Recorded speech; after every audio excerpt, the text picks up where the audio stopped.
Pendant des années, les médecins avaient assuré à un riche industriel endeuillé que son unique fils était né totalement aveugle, et il les avait crus. Il dépensa une fortune en traitements, en technologie et en spécialistes. Mais rien ne changea jusqu'au jour où une fillette discrète et observatrice issue d'une famille modeste découvrit quelque chose que personne n'aurait jamais pu imaginer. Son fils n'était pas vraiment aveugle. On le maintenait dans l'obscurité volontairement, et la vérité derrière tout cela s'avéra bien plus dérangeante qu'on ne pouvait le penser. Avant de poursuivre cette histoire, n'oubliez pas de vous abonner à la chaîne et d'aimer la vidéo. Et surtout, laissez un commentaire ci-dessous pour nous dire d'où vous nous regardez, cela nous fait toujours plaisir. Adrien Maynard avait autrefois été une figure connue et respectée dans le monde de l'industrie agroalimentaire française. Mais après la mort de son épouse, il s'était complètement retiré de la vie publique.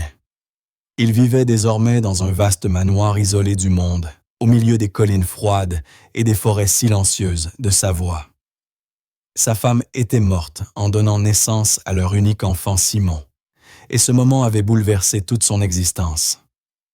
Adrien l'avait aimé d'un amour profond, et sa perte lui donna l'impression que le monde avait cessé d'avoir un sens. Simon était né aveugle, ce qui rendit la situation encore plus douloureuse. Les médecins confirmèrent qu'il ne verrait jamais. Dès lors, la vie d'Adrien prit un tournant radical. Il cessa d'assister aux réunions de son entreprise, abandonna ses nouveaux projets et laissa de côté la plupart de ses affaires. Il choisit de rester au manoir coupé du monde, faisant tout ce qu'il pouvait pour aider son fils. Les journées s'écoulaient lentement dans un silence pesant, mais cela lui importait peu. Tout ce qui comptait désormais pour lui, c'était de veiller sur Simon et de tenter de lui offrir une vie meilleure. Adrien dépensa des sommes considérables dans l'espoir de trouver un moyen d'aider son fils. Il contacta des médecins et des scientifiques renommés dans toute l'Europe et en invita certains à séjourner au manoir pour observer le garçon. Il finança des procédures expérimentales des essais cliniques et fit venir d'outre-mer des dispositifs médicaux et technologiques dernier cri. Peu à peu, sa fortune cessa d'alimenter l'agriculture pour ne servir qu'un seul but, l'espoir. Malgré tous ses efforts, Simon ne montrait aucun signe d'amélioration. Il ne réagissait jamais au monde qui l'entourait. Il ne souriait pas, ne pleurait pas, ne riait pas. Il restait assis immobile, des heures durant serrant contre lui un petit ours en tissu usé et décoloré qu'il ne lâchait jamais. Il se balançait doucement d'avant. En arrière, encore et encore, comme prisonnier d'un monde intérieur. Adrien observait cette scène, jour après jour, le désespoir grandissant. Le silence de la maison répondait à celui de l'esprit de son fils. Aucun son ne semblait l'atteindre. Le manoir, bien qu'imposant et rempli d'objets de grande valeur, n'avait rien d'un foyer. Les couloirs au sol poli et aux vastes tableaux accrochés au mur ne résonnaient d'aucune musique, d'aucun rire. Les lumières restaient entamisées et la plupart des pièces demeuraient inutilisées. Adrien n'invitait presque jamais personne, et même le personnel parlait à voix basse, veillant à ne pas troubler le calme qui s'était installé jusque dans les murs. Tout cela ressemblait davantage à un musée qu'à une maison habitée. La seule pièce où subsistait un semblant de vie était celle de Simon. Le garçon y restait souvent près de la fenêtre, bien qu'il ne puisse pas voir le paysage. Il ne demandait jamais à sortir. Adrien lui apportait parfois des objets, des choses qui faisaient du bruit ou qui dégageaient un parfum marqué dans l'espoir de susciter un peu d'intérêt. Mais Simon ne réagissait qu'à peine, tournant parfois la tête ou interrompant son balancement quelques secondes avant de replonger dans sa quiétude. Adrien tentait de ne pas montrer sa douleur devant l'enfant, mais elle le rongeait peu à peu. En quelques années, il avait terriblement vieilli. Bien qu'il n'eût que 45 ans, ses cheveux étaient presque entièrement gris et son visage creusé de rides profondes. Ses épaules s'étaient affaissées et il marchait lentement, comme si chaque pas lui demandait un effort. Il avait cessé de prendre soin de lui, portait des vêtements simples, sautait des repas. Souvent, il restait assis près de Simon, le regard fixé sur lui, sans un mot des heures durant. Il parlait rarement au personnel et n'utilisait le téléphone que pour contacter un nouveau médecin ou suivre une piste de traitement. Son univers s'était réduit à un enfant et à une pièce. Parfois, il parlait doucement à Simon, lui, racontant des histoires sur sa mère ou sur la ferme de son enfance en Bourgogne. Il n'obtenait jamais de réponse, mais il continuait espérant qu'un jour ces mots atteindraient l'esprit de l'enfant. Adrien croyait que son fils était toujours là, quelque part caché sous le silence et l'obscurité, attendant d'être retrouvé. La routine du manoir ne changeait jamais. Les matinées commençaient avec les pas feutrés et les voix basses du personnel.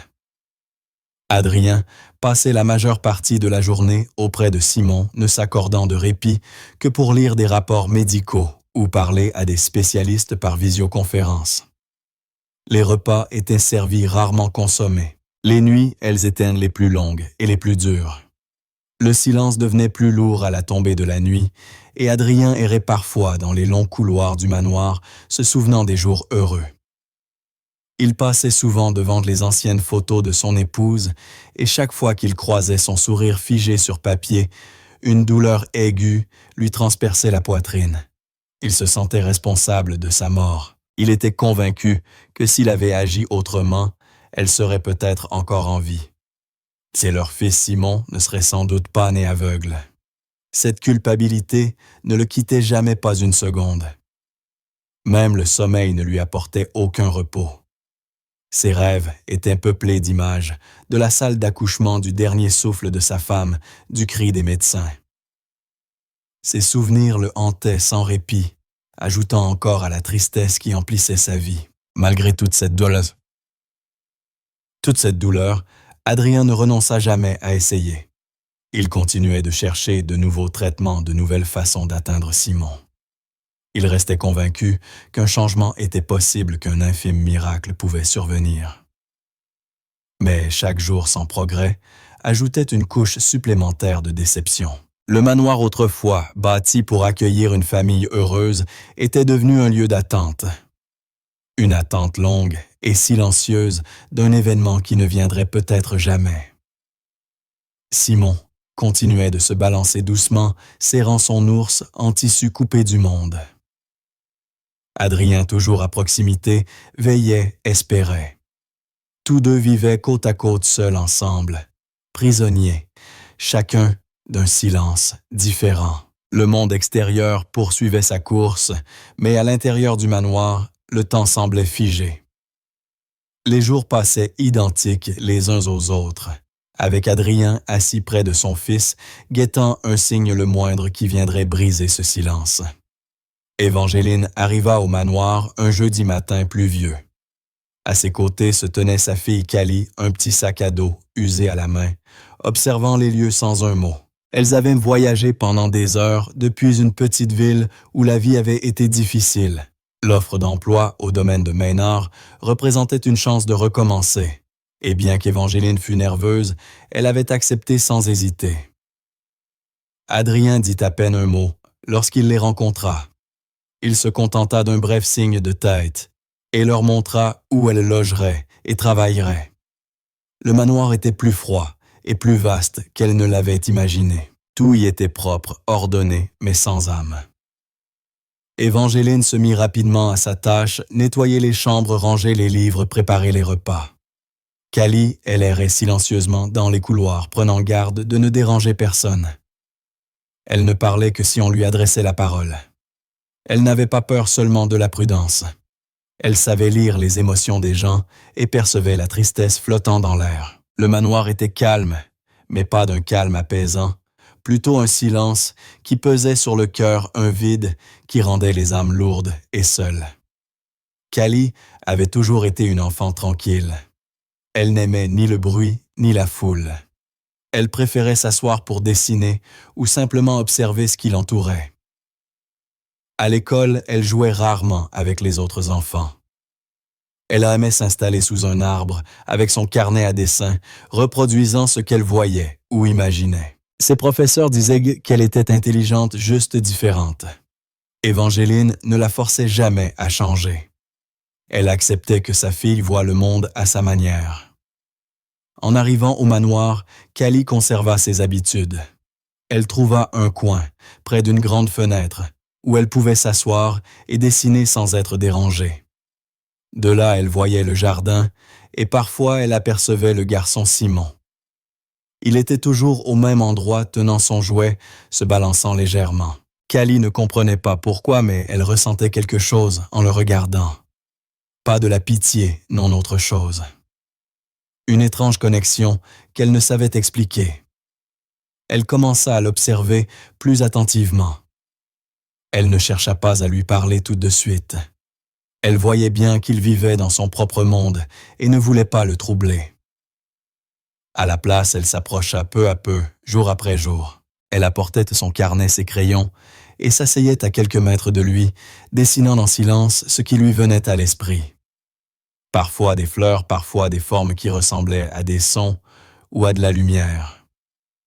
Simon ne réagissait pas, mais elle remarqua qu'il cessait de se balancer une seconde ou deux lorsqu'elle s'installait.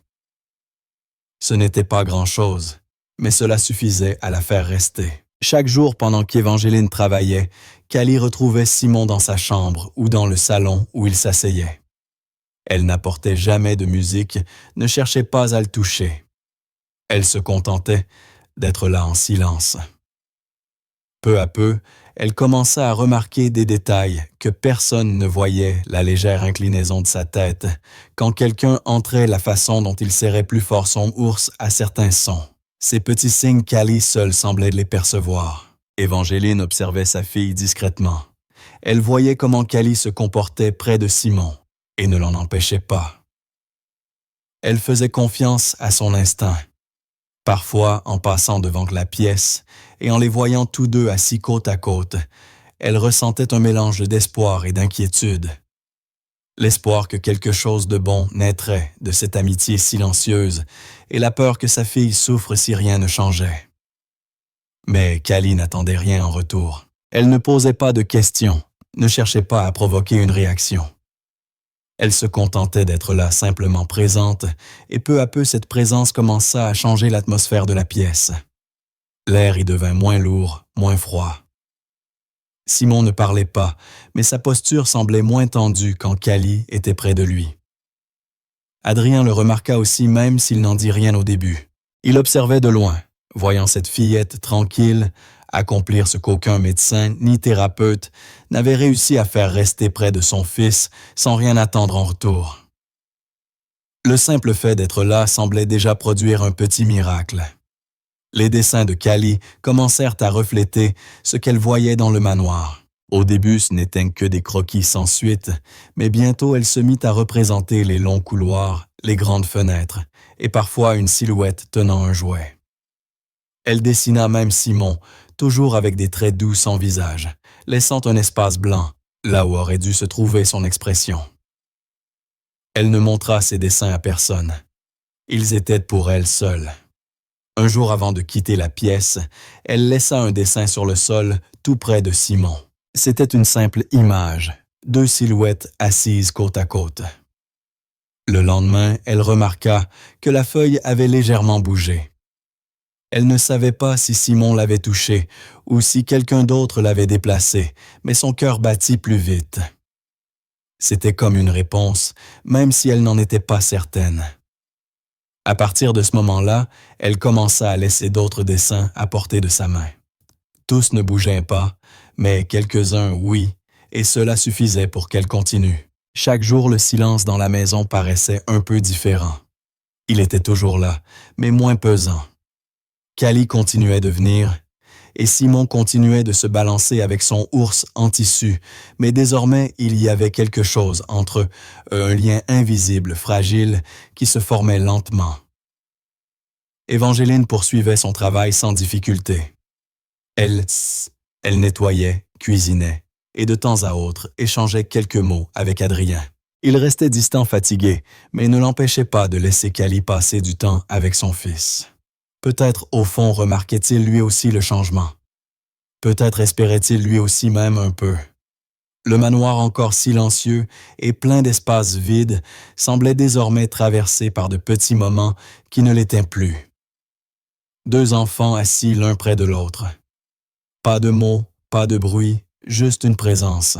Et même si personne ne disait rien, tout le monde dans la maison ressentait la même chose.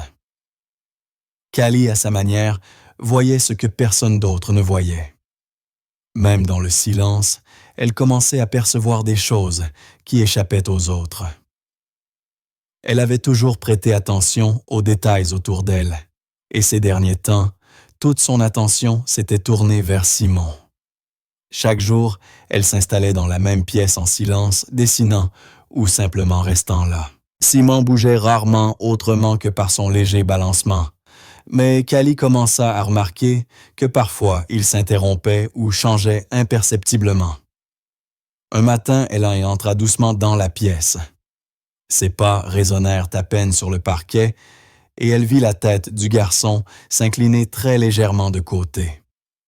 C'était minime, presque invisible, mais trop précis pour être un hasard. Elle ne dit rien et continua d'avancer. À partir de ce moment, elle décida d'observer plus attentivement ses réactions, au bruit et au mouvement autour de lui. Elle se mit à guetter le moindre changement sur son visage, aussi infime soit-il. Et cela se reproduisit. Un après-midi, lorsque la vieille chaise craqua sous son poids, les sourcils de Simon se contractèrent légèrement. C'était rapide, presque un frémissement, mais réel. Callie ne dit rien à sa mère ni à personne. Elle continua simplement d'observer. Un matin de début décembre, alors que la température avait chuté, Callie entra pour fermer les rideaux. La lumière extérieure s'était intensifiée à cause de la neige qui recouvrait le jardin et elle craignait qu'elle n'incommode Simon, bien qu'il fût censé être aveugle. Du moins, c'est ce que tout le monde croyait. En tirant les rideaux des deux mains, elle jeta un regard furtif vers lui. Et à ce moment précis, elle le vit, ses sourcils se froncèrent. Ce n'était pas une véritable grimace, mais assez marquée pour être visible. Elle se figea. Il ne cria pas, ne parla pas, ne tendit pas la main. Il bougea simplement les sourcils, puis retrouva son immobilité. Callie resta immobile quelques secondes, feignant d'ajuster le rideau, tout en réfléchissant rapidement. Si Simon n'était vraiment aveugle de naissance, comment pouvait-il savoir que la lumière dans la pièce avait changé? Il n'avait pas pu voir le rideau bouger et aucun son n'était assez fort pour provoquer une telle réaction. Cette petite grimace resta gravée dans son esprit tout le reste de la journée. Dès lors, Callie se donna pour mission de vérifier ses soupçons à travers de petites expériences. Elle ne voulait pas attirer l'attention, surtout pas celle des adultes, qui auraient pu balayer tout cela d'un revers de main. Elle commença donc à modifier discrètement des détails dans la pièce pour observer les réactions du garçon. Un jour, elle remplaça la chaise grinçante sur laquelle elle s'asseyait par une autre silencieuse. Cette fois-là, aucun mouvement de sourcil. Le lendemain, elle traîna un peu plus les pieds sur le tapis et vit de nouveau la tête de Simon se tourner très légèrement. Elle fit aussi des tests d'odeur. Elle déposa un morceau d'écorce d'orange sur la table près de lui et remarqua que son nez se fronça un instant. Les réactions n'étaient jamais grandes. Il ne disait rien, ne souriait pas, ne tendait pas la main. Mais Callie ne pouvait nier ce qu'elle voyait. Chaque petite réponse s'ajoutait à la précédente. Quelque chose n'allait pas. Elle commença à se demander si la cécité de Simon était vraiment totale ou si c'était autre chose. Quoi qu'il en soit, plus elle observait, plus les questions se bousculaient dans son esprit. Les jours passèrent et le manoir se transforma légèrement avec la saison. Quelques décorations de Noël apparurent, de petites couronnes, des guirlandes lumineuses. Sur la rampe de l'escalier, une bougie au parfum de pin, dans le grand couloir. Ce n'était pas grand-chose, rien à voir avec les vitrines de la ville que Callie connaissait, mais cela suffisait à marquer le passage du temps. Elle décida que la période des fêtes serait le moment idéal pour pousser un peu plus loin son expérience silencieuse. Les adultes seraient distraits, occupés par les préparatifs et les souvenirs, et elle aurait davantage de temps seule avec Simon sans éveiller les soupçons. Elle ne voulait pas l'effrayer, ni causer de problème, alors tout devait rester subtil. Elle pensa à ajouter de nouvelles couleurs à ses dessins et à les placer plus près de lui pour voir s'il réagissait. Elle prévoyait aussi de changer de place chaque jour pour tester s'il remarquait ses mouvements. Chaque détail pourrait l'aider à mieux comprendre ce qui se passait en lui. Un après-midi, pendant qu'Évangéline nettoyait le grand couloir et qu'Adrien travaillait dans son bureau, Callie entra dans la pièce avec une petite boule rouge dans la main. Elle était tête brillante et ronde de celles qui attirent aussitôt le regard, mais cela ne devait rien signifier pour quelqu'un qui ne voyait pas. Elle s'assit en face de Simon, fit rouler la boule silencieusement sur le sol vers lui et observa attentivement.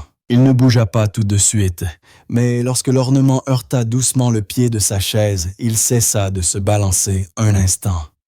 Sa tête se tourna légèrement comme s'il suivait quelque chose. Le cœur de Callie s'accéléra. Elle attendit. Quelques secondes passèrent, puis il reprit son mouvement habituel. Elle ramassa la boule et la glissa dans sa poche. Elle ne savait plus quoi penser. Peut-être n'était-ce que le bruit qui avait provoqué cette réaction. Pourtant, elle avait déjà fait rouler d'autres objets, faisant le même son, sans obtenir le moindre geste. Ses doutes se grandirent, ses pensées se nouèrent. Et si la vérité sur Simon était plus complexe que ce que tout le monde croyait, elle ne savait que faire de ses soupçons grandissants. Elle n'était pas à l'aise à l'idée d'en parler à Adrien, ni même à sa mère. Il penserait sans doute qu'elle s'imaginait des choses, ou pire qu'elle se mêlait de ce qui ne la regardait pas.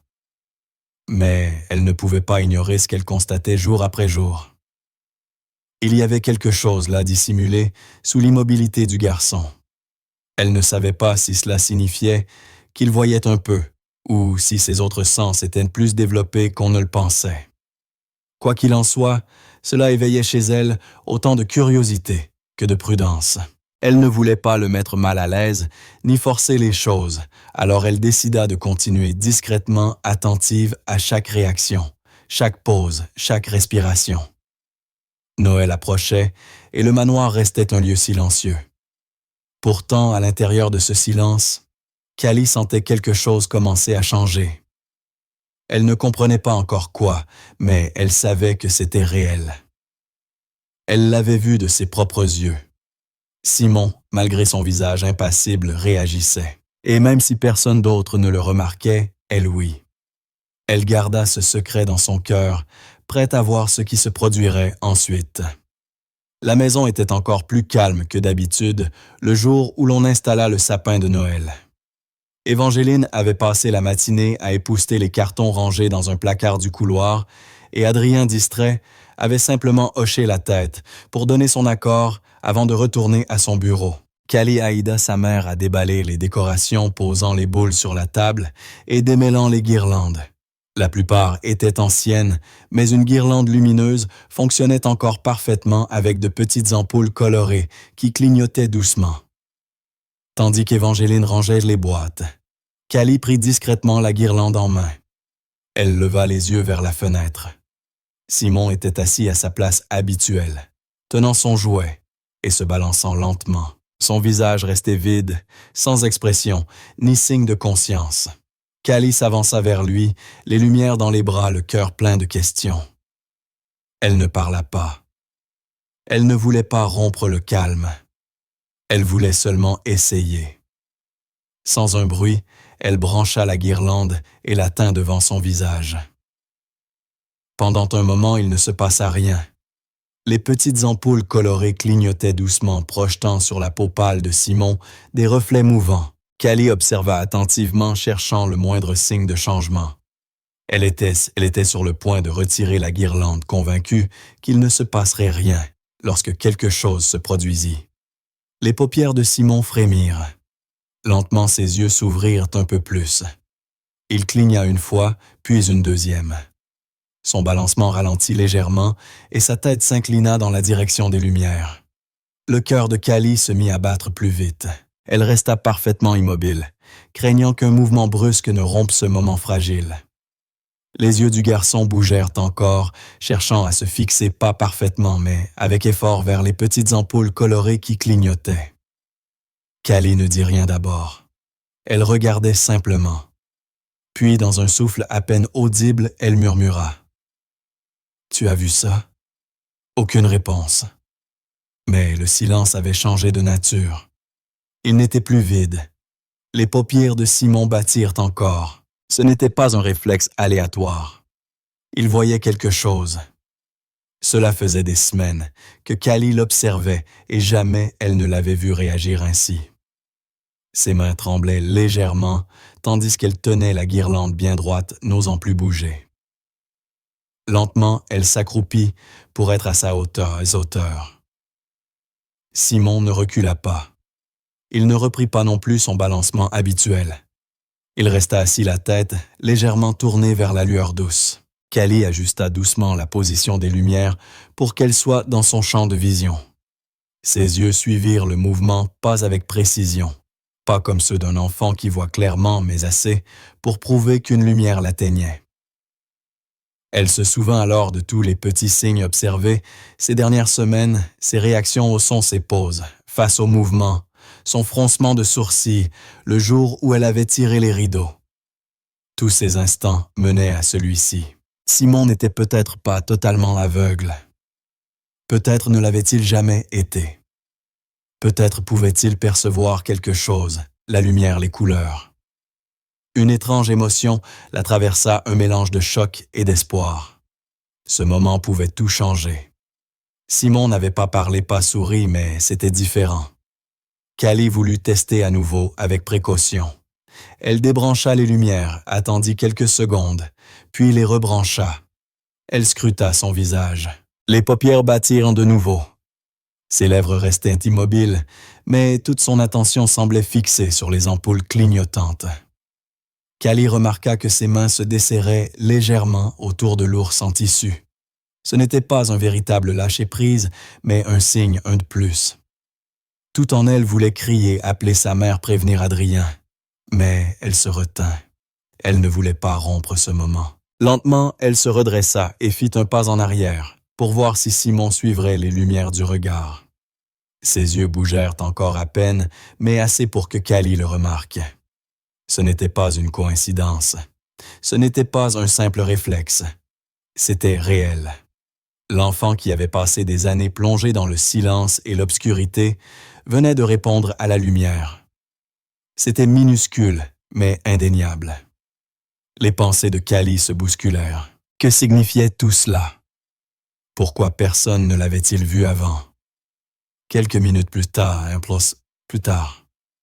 Évangeline entra dans la pièce, portant une boîte de décoration. Callie cacha rapidement la guirlande derrière son dos et adressa à sa mère un regard calme. Celle-ci jeta un coup d'œil à Simon, puis à sa fille sans rien dire. Elle posa la boîte sur une table et repartit vers le couloir. Dès qu'elle fut partie, Callie rebrancha la guirlande. La réaction de Simon fut encore plus nette. Ses paupières battirent, ses sourcils bougèrent légèrement et sa tête se tourna vers la lumière. Callie s'agenouilla de nouveau plus près cette fois et fit lentement bouger la guirlande de gauche à droite. Les yeux du garçon suivirent le mouvement à peine, mais suffisamment. Un frisson parcourut tout son corps. Ce n'était pas de la peur. C'était le poids soudain d'une révélation immense. Si Simon pouvait voir ne serait-ce qu'un peu, alors tout ce que l'on croyait savoir sur lui était faux. Peut-être n'avait-il jamais été totalement coupé du monde. Peut-être percevait-il depuis toujours des ombres, des lueurs, des mouvements, sans jamais pouvoir les exprimer. Callie s'assit sur le sol tout près de lui. Elle ne parla pas. Elle ne bougea plus la guirlande. Elle la laissa simplement reposer entre eux diffusant une lumière douce. Simon ne reprit pas son balancement. Il resta immobile, le visage détendu, les yeux ouverts. Callie ne savait pas ce qui allait suivre. Elle ignorait si ce moment était unique ou le début de quelque chose de plus grand. Mais pour la première fois depuis son arrivée au manoir, elle sentit quelque chose de différent émaner de lui. Il n'était pas perdu. Il était là. Et elle en avait la preuve. Pas avec des mots ni avec des sons, mais avec cette petite réaction qui signifiait tout. Elle en parlerait un jour. Peut-être pas aujourd'hui. Peut-être attendrait-elle encore un peu pour observer davantage. Mais elle savait ce qu'elle avait vu. Elle ne l'oublierait jamais. Simon l'enfant dont on disait qu'il vivait dans le silence et les ombres avaient vu quelque chose. Même si ce n'était qu'une seconde, une étincelle d'espoir venait de naître allumée par une guirlande de Noël. Dans les jours qui suivirent cet incident, Callie recommença à faire des essais avec Simon, toujours avec prudence et discrétion. Elle ne voulait pas que quelqu'un remarque ce qu'elle faisait. Surtout pas Adrien, qui montrait rarement ses émotions, mais restait toujours attentif lorsqu'il s'agissait de son fils. Chaque jour, elle apportait différents objets, des lampes de poche, des boutons brillants, des morceaux de papier colorés qu'elle plaçait près de lui. Les réactions continuaient. Parfois, ses yeux bougeaient. Parfois, il clignait plus vite. Parfois, sa tête s'inclinait légèrement, comme pour suivre une lueur lointaine. Le changement n'était pas spectaculaire, mais il était réel. Callie en était certaine. Elle tenait désormais un petit carnet où elle notait la date, l'objet utilisé et la réaction de Simon.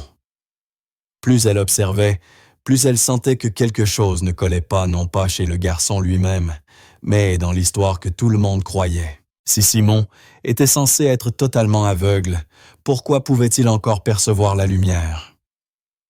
Cette question la hantait, l'empêchait de dormir.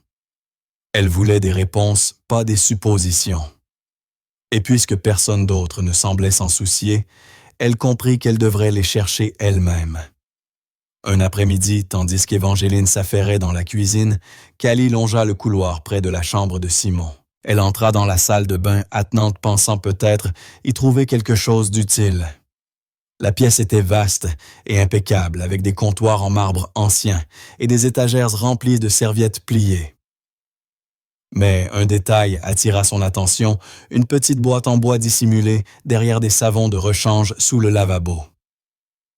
Elle ne semblait pas à sa place.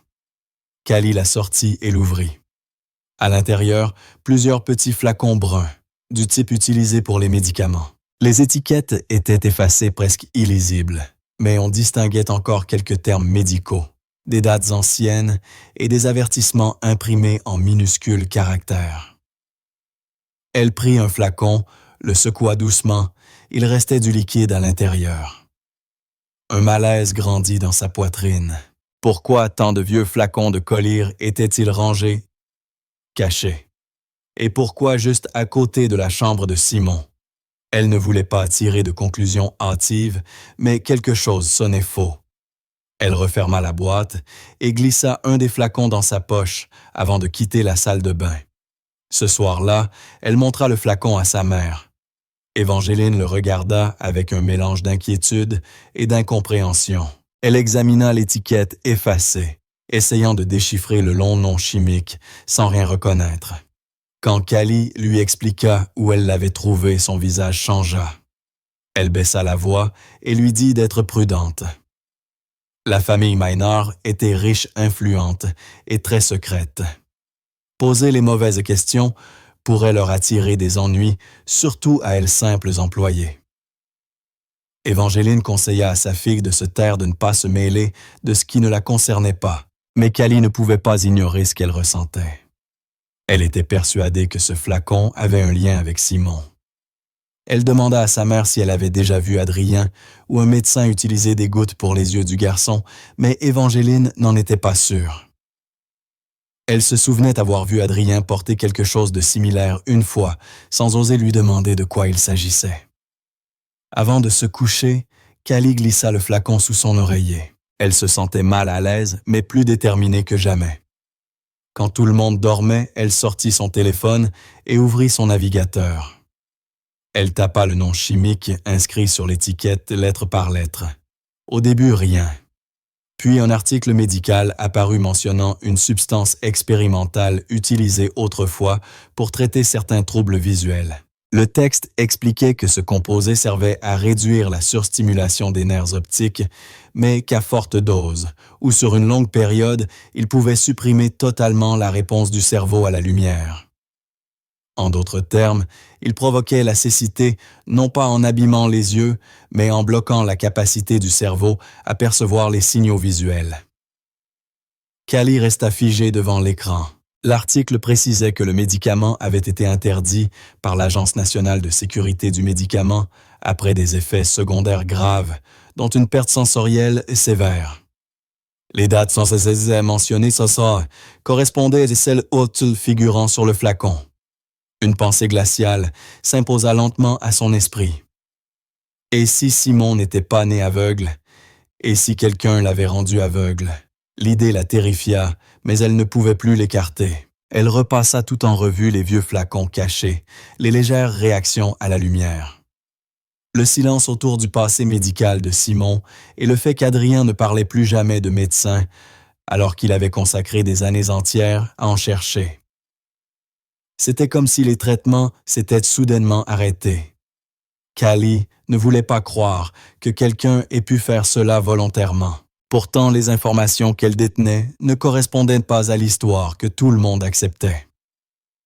Si les gouttes avaient été utilisées pendant des années et si elles contenaient une substance capable de bloquer la vision de Simon, cela signifiait que quelqu'un les lui avait administrées longtemps. Quelqu'un qui avait accès à lui, chaque jour, quelqu'un de confiance, quelqu'un de la maison. Callie sentit son estomac se nouer. Elle ne savait pas si elle devait en parler à sa mère affronter Adrien ou attendre d'en savoir plus avant d'agir. Tout ce qu'elle savait, c'est qu'elle ne pouvait plus faire semblant d'ignorer la vérité. Elle pesait désormais trop lourd. Le lendemain matin, Callie se leva plus tôt que d'habitude. Elle vérifia le flacon, le cacha à nouveau dans une chaussette dans le tiroir de sa commode. Puis elle alla voir Simon, l'observa en silence, se demandant combien de sa vie avait été façonnée par quelque chose qu'il n'avait jamais choisi. Le garçon était assis, comme toujours tenant son jouet, se balançant lentement. Mais cette fois, Callie le regardait autrement. Chaque clignement d'yeux, chaque léger mouvement de tête, chaque pause silencieuse lui paraissait comme un message. Pas un message en mots, mais une preuve. La preuve que quelque chose lui avait été volé. Elle ne comprenait pas pourquoi quelqu'un aurait voulu ça, mais elle savait que ce qu'elle avait découvert n'était ni une erreur, ni une coïncidence. Le secret résidait dans les flacons.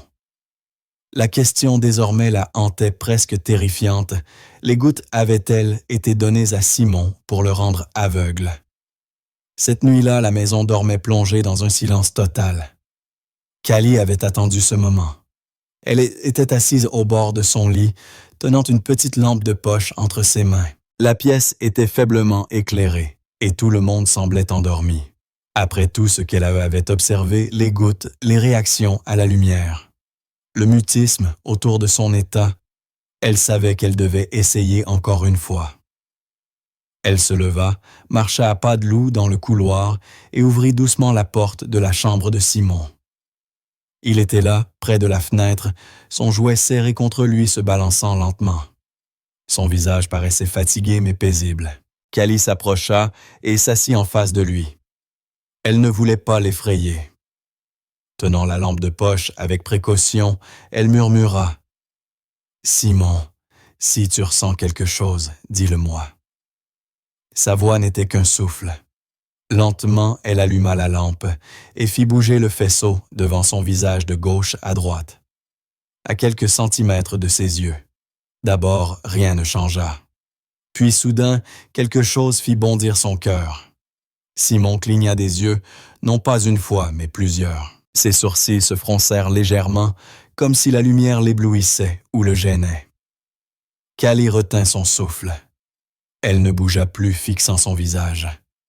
Ses yeux, autrefois vides, se déplacèrent légèrement, suivant le mouvement de la lumière. Elle se pencha un peu plus, les mains tremblantes, sous l'émotion. Et alors, d'une voix faible, rauque, hésitante, une voix qui semblait ne pas avoir servi depuis des années, Simon murmura. « Je crois, j'ai vu une lumière. » Callie resta figée. Elle n'en croyait pas ses oreilles. Il avait parlé. Et pas seulement parlé, il avait dit qu'il voyait quelque chose. Son cœur s'emballa, ses yeux se remplirent de larmes, mais elle garda le silence de peur de le brusquer. C'était la première fois qu'elle entendait sa voix. Ce n'était pas une voix forte, mais elle était bien réelle. Et c'était suffisant. Simon avait réagi, et pour la première fois, il avait exprimé ce qu'il ressentait. Callie ne savait quoi répondre. Avant elle ait pu prononcer un mot des pas, résonneur dans le couloir. Évangeline entra un panier de linge dans les bras. Elle venait simplement vérifier quelque chose inconsciente de ce qui se passait. Elle s'arrêta net en voyant la lampe. Pendant une seconde, tout resta immobile. Puis, comprenant ce qu'elle voyait, elle appela Adrien d'une voix pleine de surprise. « Monsieur, venez vite, c'est Simon. » Son ton était pressé sans être crié. Adrien arriva presque aussitôt alerté par l'appel. Lorsqu'il entra et aperçut Simon debout près de Callie, il resta un instant sans voix. Son regard se posa sur la lampe dans la main de la fillette, et la colère l'envahit. Son visage se transforma. Sa voix éclata pleine de fureur. « Qu'est-ce que tu crois faire? Qui t'a permis de faire ça? » Mais avant que la situation ne dégénère, un événement inattendu se produisit. Simon se leva complètement, lâcha son jouet, fit quelques pas vers Callie et l'enlaça. C'était la première fois qu'il faisait cela. Tout le monde resta figé. Simon, l'enfant qui avait passé sa vie dans le silence et l'immobilité, venait de marcher et de serrer quelqu'un dans ses bras. Pas n'importe qui, Callie. Et d'une voix tremblante, il dit « Elle m'a montré la lumière. » Son ton était faible mais clair. Sa tête reposa sur l'épaule de Callie. Le silence s'installa dans la pièce profonde, presque sacrée. Adrien, resté près de la porte, ne dit plus rien. Son visage tendu par la colère se transforma lentement en stupeur. Ses mains retombèrent le long de son corps et la fureur dans ses yeux s'éteignit. Évangeline, debout à côté, retenait son souffle, les larmes aux yeux, témoin comme les autres d'un miracle qu'aucun d'eux n'aurait cru possible. Callie ne bougea pas. Elle resta simplement là, serrant doucement Simon contre elle, sans savoir ce qui allait suivre. Adrien fit enfin un pas en avant lentement et posa les yeux sur son fils. Il le regarda vraiment pour la première fois depuis longtemps. Sur son visage, il y avait de la stupeur, certes, mais aussi autre chose, peut-être de la culpabilité, peut-être une forme de compréhension.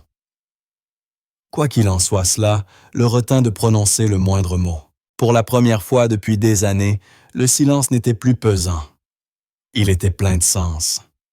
Adrien finit par parler d'une voix plus basse qu'à l'accoutumée.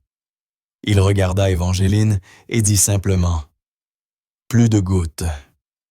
Ses mots furent calmes, mais fermes. Il fallait arrêter, tout de suite. Personne ne discuta. Personne ne chercha à comprendre. Évangeline acquiesça d'un signe de tête, encore bouleversée par ce qu'elle venait de voir. Adrien s'approcha lentement, s'assit sur le bord du lit. Il ne toucha pas Simon, mais son regard avait changé. Ce n'était plus celui d'un homme observant un malade, mais celui d'un père qui cherchait enfin à comprendre. Callie continua à tenir Simon, le cœur battant à tout rompre, submergée par ce qu'elle venait de vivre. Tout se bousculait dans sa tête. Les dessins, les lumières, les réactions, le flacon au contenu étrange, et maintenant cela. Tous ces instants silencieux prenaient enfin sens. Un enfant enfermé dans le mutisme venait de parler. Un mystère vieux de plusieurs années commençait à se fissurer. Et tout avait commencé avec une simple lampe de poche et le courage d'essayer encore. Cette nuit-là, personne ne dormit vraiment. Adrien resta près de Simon, assis à son chevet silencieux. Callie regagna sa chambre, le cœur plein d'émotions contradictoires, le choc, la joie, la peur, la confusion. Elle ne pouvait s'empêcher de repenser à ce moment où il avait parlé. Ces quelques mots résonnaient en elle comme gravés à jamais. « Je crois que j'ai vu une lumière. simple mais bouleversant. Elle savait que tout allait changer à partir de maintenant. Le secret des flacons, les réactions à la lumière, le long silence autour de Simon, tout cela commençait à s'effondrer. Il restait encore des questions. Pourquoi ces gouttes avaient-elles été utilisées aussi longtemps? Qui en avait pris la décision? Et surtout, combien Simon avait-il réellement vu toutes ces années? Mais cette nuit-là, aucune de ces réponses n'était nécessaire. Ce qui comptait, c'est que Simon avait parlé marché enlacé. La vérité sortait enfin de l'ombre. Le long silence du manoir se brisait tout cela à cause d'une voix tremblante murmurant. « Je crois que j'ai vu une lumière. » Dès qu'il eut décidé d'arrêter le traitement, Adrien rassembla tous les flacons que Callie avait trouvés et les enferma dans son bureau. Il contacta un laboratoire privé le jour même afin de faire analyser les échantillons. Il ne voulait pas passer par les circuits publics où les choses traînent ou s'ébruitent. Il fallait que cela reste discret, mais urgent. Il expliqua au laboratoire exactement ce qu'il cherchait, connaître la composition des gouttes et déterminer si elles pouvaient être liées à l'état de Simon. L'attente au cours des jours suivants fut lourde interminable. Adrien passait le plus clair de son temps seul, regardant à travers les grandes fenêtres de son bureau ou assis près de la chambre de son fils. Le garçon n'avait pas reparlé, mais il semblait plus éveillé que jamais. Callie restait souvent à proximité, sans jamais forcer quoi que ce soit, l'observant avec une attention calme. Enfin, le 5e jour, le rapport arriva. Le document était court, mais son contenu frappa Adrien de plein fouet. Les gouttes contenaient une substance interdite à l'usage pédiatrique depuis des années. Selon le laboratoire, le principal composé chimique du mélange était connu pour inhiber la réponse neuronale à la lumière. Il ne détruisait pas les yeux, mais empêchait le cerveau de traiter les signaux visuels. Plus l'exposition était longue, plus le risque d'altération permanente augmentait. Adrien lut le rapport 3 fois. Ses mains tremblaient légèrement et il dut s'asseoir. Les informations étaient claires et confirmaient ce que Callie avait toujours soupçonné. Simon n'était pas aveugle par hasard ou par nature. Quelque chose ou quelqu'un l'avait rendu ainsi. Au bas du document figurait le nom du médecin prescripteur, Dr Henri Braquier. Adrien sentit l'air lui manquer. Braquier avait été leur médecin de famille pendant des années. Il était présent à la naissance de Simon, l'avait suivi régulièrement et avait toujours parlé avec assurance et calme. Jamais il n'avait exprimé de doute, jamais il n'avait suggéré un autre avis. Adrien lui avait fait confiance aveuglément. Il comprenait maintenant que cette confiance avait été trahie de la pire des façons. Mais Adrien ne s'arrêta pas au rapport.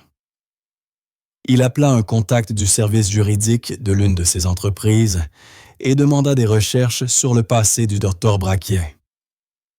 2 jours plus tard, les informations arrivèrent. Ce qu'il découvrit fit bouillir son sang. Avant de s'installer dans la région Braquier, avait exercé dans 3 autres départements. Dans chacun des plaintes avaient été déposées jamais assez graves pour entraîner une suspension, mais suffisamment précise pour laisser des traces. Les plaintes se ressemblaient toutes. Des parents signalaient des prescriptions étranges pour leurs enfants toujours présentés comme des thérapies de pointe. Dans 2 cas, des enquêtes avaient été ouvertes puis abandonnées faute de preuves ou après que les familles eurent été discrètement indemnisées. Adrien trouva même des articles dans de petits journaux régionaux mentionnant des procès qui avaient mystérieusement disparu. Le schéma devint vite évident. Le docteur Braquier avait une longue histoire d'expérimentations illégales sur des enfants utilisant des substances encore non approuvées, puis disparaissant à chaque fois que les ennuis judiciaires se rapprochaient. Adrien resta figé devant l'écran de son bureau incrédule. Cet homme, il l'avait laissé approcher son fils pendant des années. Mais le pire arriva lorsqu'il fouilla plus loin et tomba sur des rapports de revues médicales. L'un d'eux mentionnait qu'une société pharmaceutique finançait des tests cliniques secrets menés par certains praticiens privés. Le nom de l'entreprise n'était pas cité, mais la description d'un composé correspondait exactement à celui retrouvé dans les gouttes utilisées pour Simon. Adrien comprit alors que Braquier faisait partie de ces médecins, acceptant des accords discrets pour tester de nouveaux traitements sur des enfants sans consentement éclairé. Les essais étaient déguisés en thérapie avancée, et les familles croyaient sincèrement qu'on essayait d'aider leurs enfants à guérir. En réalité, ils servaient de cobayes à des laboratoires avides de données. Le cœur d'Adrien battait à tout rompre. Il se leva brusquement, fit les 100 pas, incapable de supporter le poids de ce qu'il venait de découvrir. Braquier n'avait pas commis d'erreur. Il n'avait pas mal interprété la condition de Simon. Il l'avait utilisé pour l'argent pour la recherche, sans autorisation, sans explication. Et Adrien, aveuglé par le désespoir et la confiance, l'avait laissé faire. La culpabilité l'écrasa. Il s'assit les mains couvrant son visage. Pendant toutes ces années, il avait cru agir pour le mieux payant les meilleurs spécialistes, achetant les technologies les plus récentes, finançant la recherche, suivant chaque recommandation médicale. Mais en vérité, il avait laissé un prédateur s'approcher. Il avait offert son fils à un homme qui ne voyait en lui qu'un sujet d'expérimentation. Les signes avaient toujours été là, la façon dont Braquier évitait les seconds avis, ses explications pressées, l'approvisionnement constant en gouttes, sans jamais en débattre. Adrien se souvenait des moments où il exprimait son inquiétude sur le manque de progrès et où le médecin lui répondait simplement qu'il fallait être patient. Il comprenait à présent que cette patience n'avait jamais eu pour but la guérison. Elle servait à prolonger l'expérience. Chaque goutte versée dans les yeux de Simon avait volé une part de son avenir. Et Adrien, perdu dans son deuil et son impuissance, avait laissé faire. Cette pensée était insupportable. Il n'avait pas protégé son fils. Il l'avait trahi, sans le vouloir, de la pire manière qui soit. Ce soir-là, Adrien resta assis longtemps devant la porte de la chambre de Simon. Il ne savait pas quoi dire ni quoi faire. Callie passa une fois dans le couloir, ralentit un instant, mais ne parla pas. Elle comprit que quelque chose de grave venait d'être révélé. À l'intérieur, Simon jouait tranquillement avec son jouet en tissu. Le garçon semblait plus présent. Ces derniers temps, il regardait la lumière se déplacer avec plus d'intention, essayait parfois de se lever seul. Le brouillard qui l'avait enfermé si longtemps commençait à se dissiper. Et Adrien savait désormais pourquoi il avait existé. Il se fit une promesse, tout changerait. Braquier serait tenu responsable, les entreprises complices seraient exposées, et plus jamais Simon ne serait traité ainsi. Il ignorait encore l'étendue des dégâts, ni jusqu'où irait la guérison. Mais une chose était certaine, il avait été trompé, et son fils en avait payé le prix. Le silence du manoir cette fois n'était plus celui du désespoir, mais celui d'une colère contenue. Adrien savait qu'il ne pouvait plus se taire. Ce qui était arrivé à Simon ne devait ni être caché, ni oublié. Il décida que la vérité devait éclater quoi qu'il en coûte. Avec l'aide de Callie et d'Évangéline, il commença à rassembler toutes ses hypothèses. Les preuves qu'il possédait, les analyses du laboratoire, les ordonnances, les anciens dossiers médicaux.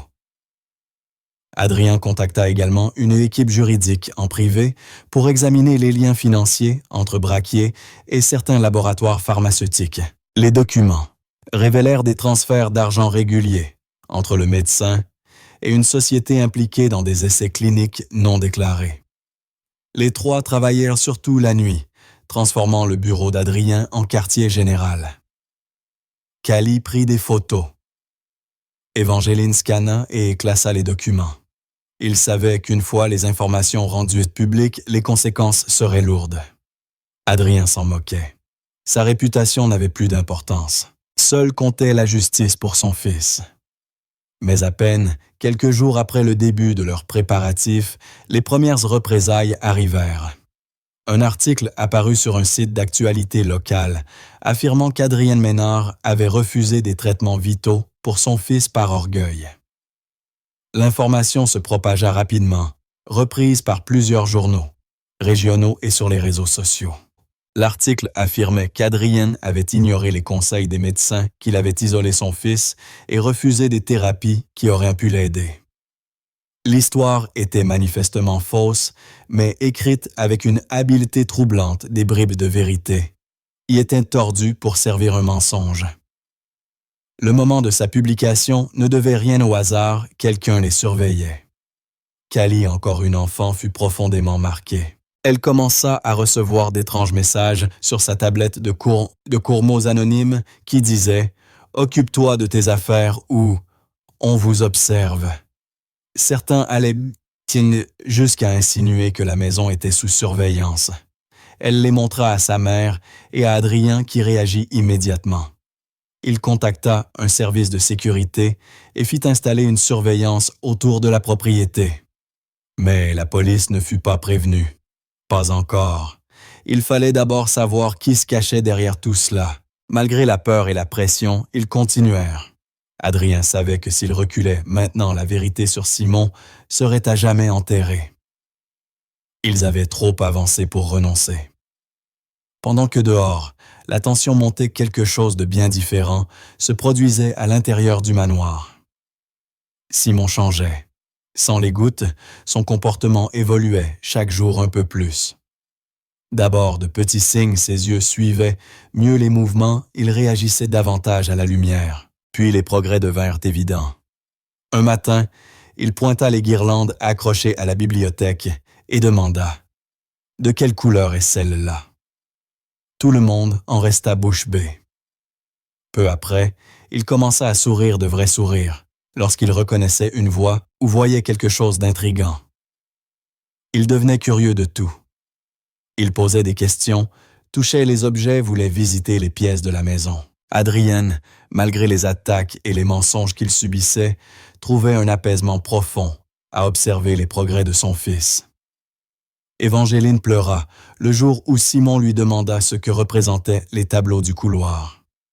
C'était comme si une partie de lui, longtemps emprisonnée, venait de se réveiller. Son monde s'ouvrait enfin et tous pouvaient le voir. Callie restait sa compagne la plus proche. Du matin au soir, elle partageait tout avec lui. Il jouait, lisait, inventant des histoires avec des jouets ou des dessins. Callie s'asseyait souvent sur le tapis, un livre à la main, et lisait à voix haute en imitant les personnages. Simon riait lorsqu'elle faisait le dragon ou le chien qui parle. Il adorait aussi quand elle lui posait des questions et lui laissait le temps de répondre. Sa voix était encore douce et hésitante, mais chaque mot était une victoire. Il commença à désigner des formes, à suivre des contours du doigt, à reconnaître certaines couleurs. Callie fabriqua même des cartes colorées pour jouer avec lui. Leur moment préféré devint celui du soir, quand ils s'installaient sous les lumières du sapin pour parler des couleurs qu'ils voyaient. Simon préférait les bleus. Leur amitié, née du silence et du hasard, s'était transformée en quelque chose d'essentiel. Simon n'était plus prisonnier de l'ombre, et Callie était devenue celle qui lui avait rendu la voix. Mais dehors, la bataille s'intensifiait. De nouveaux articles paraissaient affirmant qu'Adrien cherchait à détourner l'attention de mauvaises affaires financières en utilisant son fils pour susciter la pitié. D'autres mettaient en doute la chronologie des progrès de Simon, prétendant qu'ils étaient mis en scène. L'école de Callie reçut un appel anonyme, évoquant une influence douteuse au manoir. Même l'ancien employeur d'Évangéline reçut un courriel diffamatoire. Adrien rappela son équipe juridique et prépara des déclarations publiques. Il refusa de se taire. Il décida aussi de filmer les progrès de son fils, preuve irréfutable de sa guérison. Avec l'accord de Callie, il commença à documenter leurs moments ensemble. Simone réagissant à la lumière, montrant du doigt des images répondant à des questions. Les vidéos étaient brutes, sincères, montrant un enfant qui redécouvrait lentement le monde. Adrien ne cherchait pas la célébrité. Il voulait seulement défendre la vérité. Ceux qui tentaient de les faire taire étaient bruyants, mais il croyait que les faits finiraient par triompher. Il ne s'agissait plus seulement de dénoncer le docteur Braquier, mais de prouver que Simon avait été blessé et qu'il guérissait enfin. Malgré la haine, malgré les menaces, Adrien Cali et Évangeline ne cédèrent pas. Ils savaient que ce combat ne concernait pas seulement le passé, mais l'avenir de Simon. Le monde devait voir ce qui s'était passé et ce qui était encore possible. Et à travers tout cela, le manoir lui-même avait changé. Il n'était plus ce lieu glacé et vide. Il vibrait désormais de rire, de questions de vie. Simon passait d'une pièce à l'autre, curieux riant, touchant parlant un enfant enfin, éveillé à la lumière qu'on lui avait volée. Il posait désormais des questions sur les couleurs, les histoires, les noms des choses. Il avait même commencé à dessiner avec Cali, tenant maladroitement des crayons pour reproduire des formes. Adrien observait son fils renaître sous ses yeux et savait que rien de tout cela n'aurait été possible s'ils étaient restés silencieux. La route à venir était incertaine, les menaces réelles, mais à l'intérieur de la maison, il y avait du progrès, de la lumière, de l'espoir. Ce qui avait commencé comme une amitié improbable entre deux enfants s'était transformé en quelque chose de plus grand, une vérité, qui refusait de rester cachée. Une fraude cruelle avait été mise au jour et plus rien ne pourrait les réduire au silence. Après plusieurs semaines de préparation, l'affaire fut officiellement transmise au procureur de la République. Adrien remit chaque pièce du dossier, les analyses de laboratoire, les ordonnances scannées, les documents financiers ainsi que les enregistrements vidéo montrant les progrès de Simon depuis l'arrêt des gouttes. Le parquet examina attentivement les preuves et conclut qu'il y en avait assez pour ouvrir une enquête officielle. Les choses s'accélérèrent. Les enquêteurs mirent au jour un schéma clair de malversation. Il ne s'agissait plus seulement de Simon. Le docteur Braquier collaborait avec plusieurs laboratoires et avait signé des accords privés contournant toute réglementation. Il avait utilisé des enfants comme cobayes sous prétexte de soins expérimentaux. Les contrats démontraient qu'il avait administré volontairement des substances non autorisées en échange de paiements déguisés en subventions de recherche. Quand la nouvelle éclata qu'un médecin réputé avait mené des expérimentations sur des enfants, l'affaire dépassa rapidement les frontières de la région. Des journalistes commencèrent à poser des questions, d'autres familles se manifestèrent. Braquier, caché dans un autre département, fut retrouvé et arrêté sans résistance. Son autorisation d'exercer fut immédiatement suspendue. Le pays tout entier attendait le procès. À mesure que la date approchait, l'intérêt médiatique grandit. Les grandes chaînes d'information couvrirent l'affaire. Chaque matin, des journalistes se tenaient devant le tribunal, cherchant à obtenir une déclaration d'Adrien ou de ses avocats. À l'intérieur, l'atmosphère était tendue. L'accusation présenta les preuves avec méthode. Les analyses prouvaient la présence de substances interdites. Les témoins confirmèrent que Braquier n'avait fourni ni alternative ni consentement écrit. Des experts financiers démontrèrent les paiements illégaux reçus de la part des laboratoires. Mais le moment le plus fort vint lorsque Cali fut appelé à témoigner. La fillette nerveuse mais digne raconta ce qu'elle avait vu les réactions de Simon à la lumière, les flacons cachés dans la salle de bain, le moment où il avait parlé pour la première fois après l'arrêt des gouttes. Ses mots étaient simples, précis, sincères. Toute la salle l'écoutait en silence, même le juge semblait ému. Cali n'inventa rien, ne supposa rien. Elle décrivit juste avec ses mots d'enfant ce qu'elle avait observé jour après jour. La défense tenta de remettre en cause sa crédibilité à cause de son âge, mais échoua. Sa vérité était limpide. Adrien témoigna à son tour. Il paraissait grave, mais maître de lui. Il admit avoir fait confiance aveuglément à Braquier, avoir cru à ses promesses, avoir voulu tout faire pour sauver son fils. Il reconnut qu'il n'avait pas su remettre en question les traitements. Sa voix resta posée, mais la culpabilité se lisait sur son visage. Il ne chercha pas à se justifier, il voulait seulement que justice soit faite pour Simon. Puis l'accusation diffusa les vidéos avant et après. Sur la première, Simon restait immobile, sans expression. Sur la suivante, il montrait les guirlandes de Noël et nommait les couleurs. Sur une autre, on voyait son premier dessin, un portrait hésitant de Cali. Le contraste était bouleversant. Le jury regardait silencieux. Les images parlaient d'elles-mêmes plus fort que tous les témoignages. Simon n'était pas présent à l'audience, mais chaque sourire, chaque mot enregistré témoignait pour lui. Au fil des jours, d'autres preuves surgirent. On découvrit que Braquier travaillait depuis 8 ans avec au moins 2 sociétés pharmaceutiques, cherchant à accélérer la mise sur le marché de traitements oculaires sans passer par les procédures officielles. Il était payé pour effectuer des essais réels et en rapporter les résultats. Le problème, c'est qu'aucune famille n'avait donné son consentement. Ces tests avaient principalement eu lieu dans des petites villes où les parents manquaient de moyens pour se défendre. Mais l'affaire Simon Maynard ne pouvait plus être étouffée. Après 2 semaines de témoignages et de preuves accablantes, le verdict tomba. Le docteur Henri Braquier fut reconnu coupable de fraude médicale, d'expérimentation humaine non autorisée et de mise en danger d'enfants mineurs. Le juge prononça une longue peine de prison. En plus de sa condamnation, les laboratoires impliqués furent condamnés à des amendes colossales et se virent retirer plusieurs licences de recherche. Et quand la sentence fut lue, Adrien ferma les yeux un instant.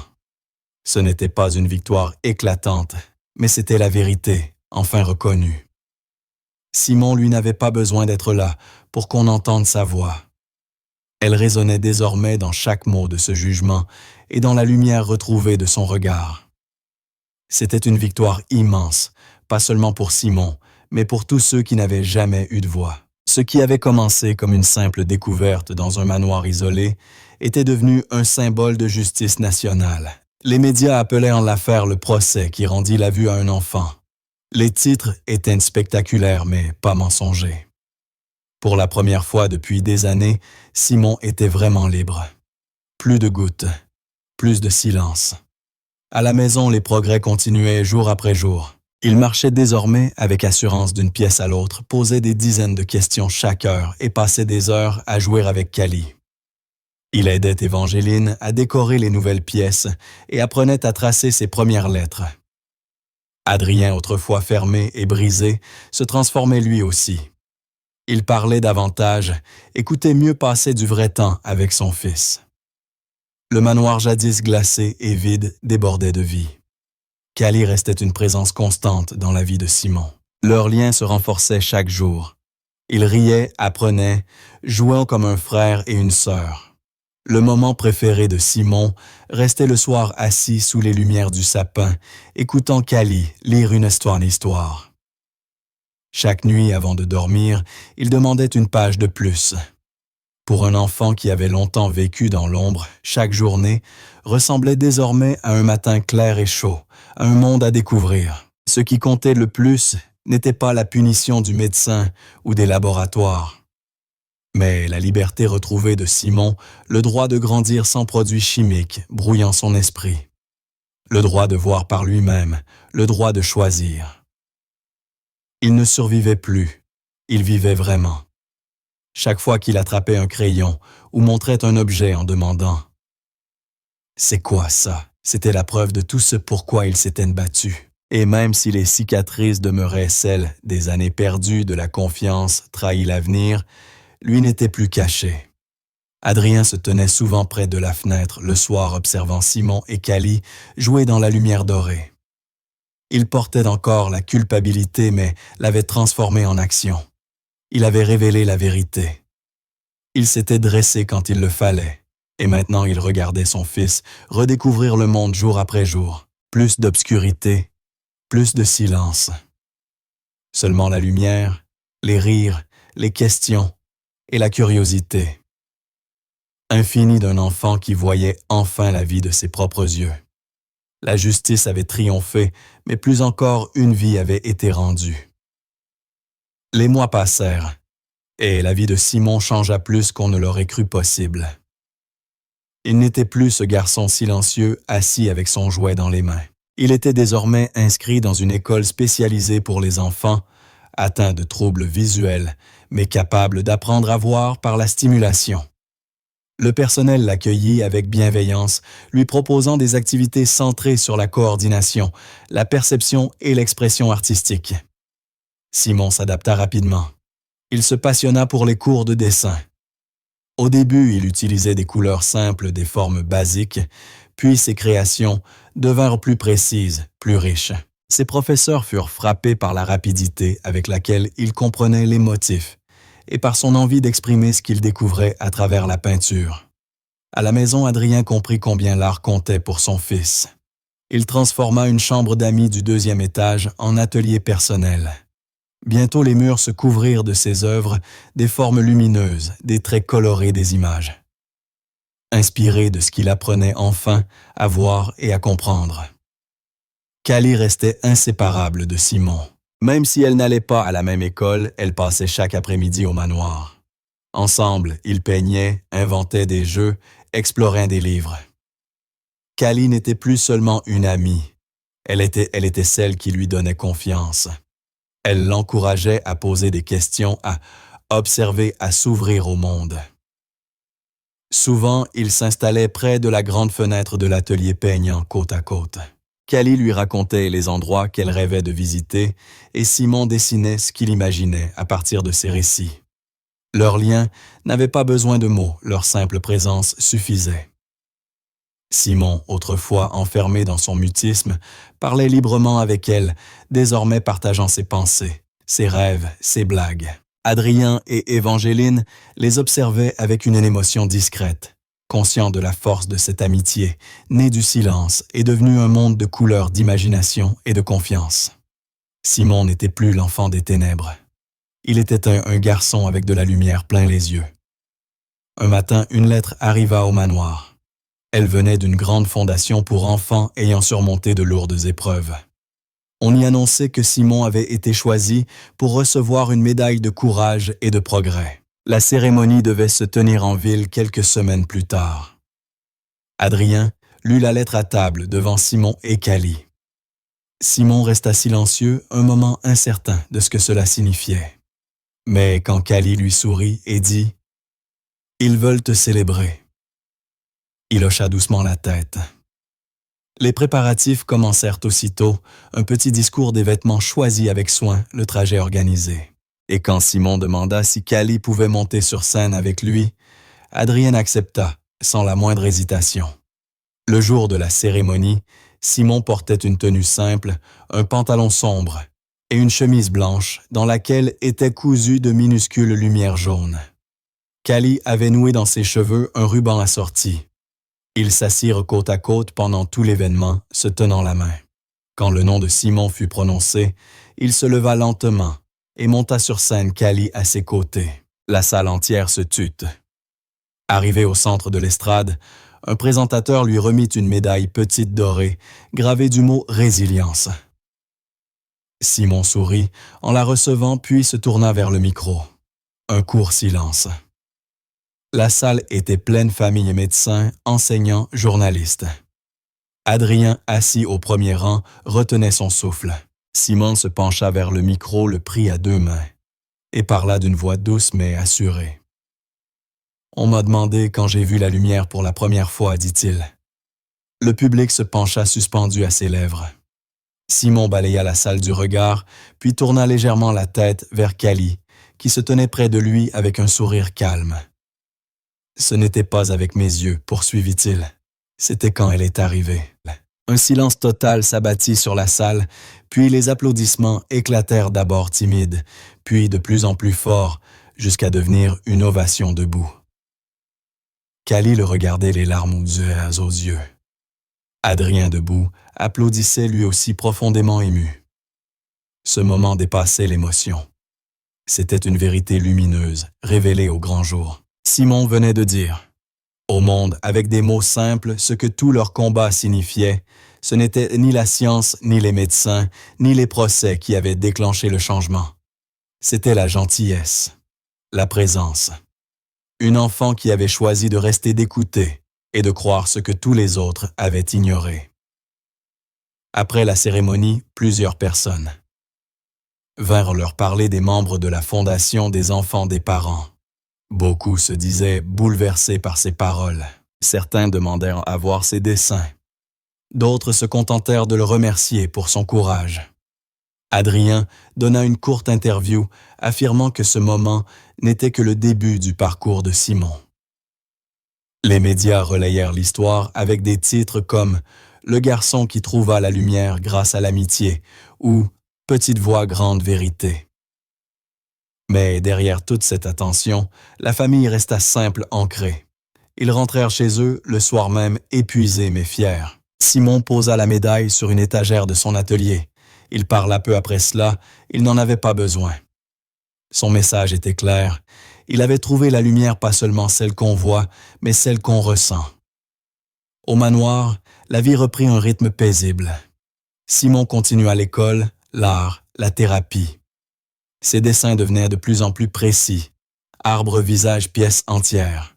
Cali ajoutait ses propres croquis à côté des siens. Ensemble, ils parlèrent de créer un livre illustré avec leurs dessins et de courts textes.